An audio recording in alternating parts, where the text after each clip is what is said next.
എറണാകുളം തൃക്കാക്കരയിൽ NCC ക്യാമ്പിൽ അതിക്രമിച്ചു കയറി സൈനിക ഉദ്യോഗസ്ഥനെ മർദ്ദിച്ച സംഭവത്തിൽ മർദ്ദിച്ചവരെ തിരിച്ചറിഞ്ഞിട്ടുണ്ടെന്ന് പോലീസ് ദൃശ്യങ്ങൾ പരിശോധിച്ച് വരികയാണ്. വിവരങ്ങളുമായി കിരൺ കുമാർ ചേരുന്നുണ്ട് കൊച്ചിയിൽ നിന്നും. കിരൺ, എറണാകുളം തൃക്കാക്കരയിൽ NCC ക്യാമ്പിൽ അതിക്രമിച്ചു കയറി സൈനിക ഉദ്യോഗസ്ഥനെ മർദ്ദിച്ച സംഭവത്തിൽ മർദ്ദിച്ചവരെ തിരിച്ചറിഞ്ഞിട്ടുണ്ട് എന്ന് പോലീസ് പറയുന്നുണ്ട്. ഒപ്പം തന്നെ ദൃശ്യങ്ങൾ പോലീസ് പരിശോധിച്ച് വരികയാണ് അല്ലേ? നിഖിൽ, തൃക്കാക്കര KMMA കോളേജിൽ നടന്നിരുന്ന ഈ NCC ക്യാമ്പിൽ അതിക്രമിച്ച് കയറുകയും പിന്നീട് അവിടുത്തെ ക്യാമ്പ് കമാൻഡൻ്റായിട്ടുള്ള കർണൽ സിംഗിനെ ആക്രമിച്ചതുമായി ബന്ധപ്പെട്ടുള്ള കേസിലാണ് പ്രതികളെ തിരിച്ചറിഞ്ഞിട്ടുണ്ട് എന്നുള്ളൊരു വിവരം തൃക്കാക്കര ACP പങ്കുവച്ചിരിക്കുന്നത്.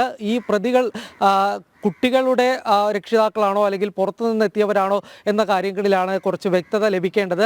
എന്നാൽ ഉടനെ തന്നെ ഈ പ്രതികൾക്കെതിരായിട്ട് നടപടി ഉണ്ടാകും എന്നുള്ളൊരു കാര്യം തന്നെ ACP വ്യക്തമാക്കിയുണ്ടായിരുന്നു. ഏതായാലും വലിയ വിമർശനങ്ങൾ തന്നെയാണ് നേരത്തെ ഉയർന്നിരുന്നത്. അതായത് ഈ മാസം 23-നായിരുന്നു ക്യാമ്പിൽ ഇത്തരത്തിലൊരു പ്രശ്നമുണ്ടായത്. ക്യാമ്പിലെത്തിയിട്ടുള്ള കുട്ടികൾക്ക് ഭക്ഷ്യവിഷബാധ ഏറ്റുന്ന പരാതി ഉയർന്നിരുന്നു. ഇതിനു പിന്നാലെ തന്നെ CPM പ്രവർത്തകർ സംഘടിച്ചെത്തുകയും ക്യാമ്പിനുള്ളിലേക്ക് അതിക്രമിച്ച് കയറുകയും ക്യാമ്പിലെ ഉദ്യോഗസ്ഥരെ ആക്രമിക്കുക അടക്കമുള്ള സംഭവങ്ങൾ ഉണ്ടായിരുന്നു. നേരത്തെ CPM-ന്റെ ചില നേതാക്കൾ, പ്രത്യേകിച്ച് SFI നേതാവും ഒപ്പം തന്നെ DYFIയുടെ ജില്ലാ കമ്മിറ്റി അംഗവുമായിട്ടുള്ള ഭാഗ്യലക്ഷ്മി ഈ ക്യാമ്പിനുള്ളിലേക്ക് അതിക്രമിച്ച് കയറി പെൺകുട്ടികളൊക്കെ താമസിക്കുന്ന മുറിക്കുള്ളിലേക്കൊക്കെ കയറുന്ന ദൃശ്യങ്ങൾ പുറത്തു വന്നിരുന്നു. പിന്നീട് NCC ക്യാമ്പിലെ കുട്ടികൾ തന്നെ ഇവരെ പുറത്താക്കുന്ന ഒരു സാഹചര്യം ഉണ്ടായിരുന്നു. ഈ സംഭവവുമായി ബന്ധപ്പെട്ട് ഈ ഭാഗ്യലക്ഷ്മി അടക്കമുള്ള ആളുകൾക്കെതിരായിട്ട് ആദ്യം പോലീസ് കേസ് എടുത്തിരുന്നതാണ്. ഒപ്പം തന്നെയായിരുന്നു ഈ ക്യാമ്പ് കമാൻഡൻ്റ് ആയിട്ടുള്ള സൈനിക ഉദ്യോഗസ്ഥന് നൽകിയിട്ടുള്ള പരാതിയുടെ അടിസ്ഥാനത്തിലും കേസ് എടുത്തിരുന്നത്.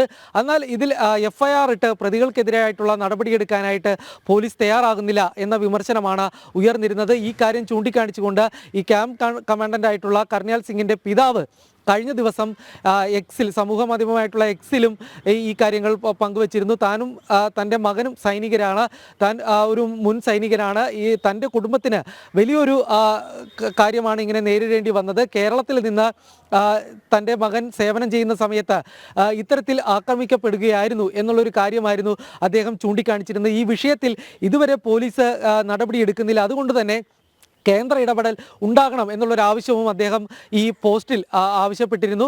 ഇതിന് പിന്നാലെ വലിയൊരു വിമർശനം തന്നെയായിരുന്നു ഏതായാലും ഉയർന്നിരുന്നത്. പോലീസിനും വലിയ ഒരു സമ്മർദ്ദം ഉണ്ടായിട്ടുണ്ട് എന്ന് തന്നെ മനസ്സിലാക്കേണ്ടിയിരിക്കുന്നു. ഈ സംഭവവുമായി ബന്ധപ്പെട്ട് പോലീസ് ഒത്തുകളിക്കുകയായിരുന്നു എന്നുള്ളൊരു ആരോപണമാണ് ചില സൈനിക ഉദ്യോഗസ്ഥരുമായൊക്കെ സംസാരിക്കുമ്പോൾ മനസ്സിലാക്കാൻ സാധിച്ചിരുന്നത്. അതായത് പ്രതികളെ നിങ്ങൾ പിടിച്ചു തരൂ എന്ന തരത്തിൽ വരെ ഈ പോലീസ് ഉദ്യോഗസ്ഥർ സംസാരിച്ചു എന്നുള്ള കാര്യം കൂടി ഈ സമയത്ത് ക്യാമ്പിലുണ്ടായിരുന്ന ചില സൈനിക ഉദ്യോഗസ്ഥരുമായി സംസാരിക്കുമ്പോൾ മനസ്സിലാവുന്നുണ്ടായിരുന്നു. ഏതായാലും ഈ പ്രതികളെ തിരിച്ചറിഞ്ഞിട്ടുണ്ട്. ഉടനെ തന്നെ ഈ കാര്യങ്ങളിൽ നടപടി ഉണ്ടാകും എന്നുള്ളൊരു കാര്യമാണ് ഇപ്പോൾ ACP വ്യക്തമാക്കിയിരിക്കുന്നത്. ശരി കിരൺ, എറണാകുളം തൃക്കാക്കരയിൽ NCC ക്യാമ്പിൽ അതിക്രമിച്ച് കയറി സൈനിക ഉദ്യോഗസ്ഥനെ മർദ്ദിച്ച സംഭവത്തിൽ മർദ്ദിച്ചവരെ തിരിച്ചറിഞ്ഞിട്ടുണ്ടെന്ന് പോലീസ് പറയുന്നുണ്ട്. പോലീസ് ദൃശ്യങ്ങൾ പരിശോധിച്ച വിവരങ്ങൾ നൽകുകയായിരുന്നു കിരൺ കുമാർ.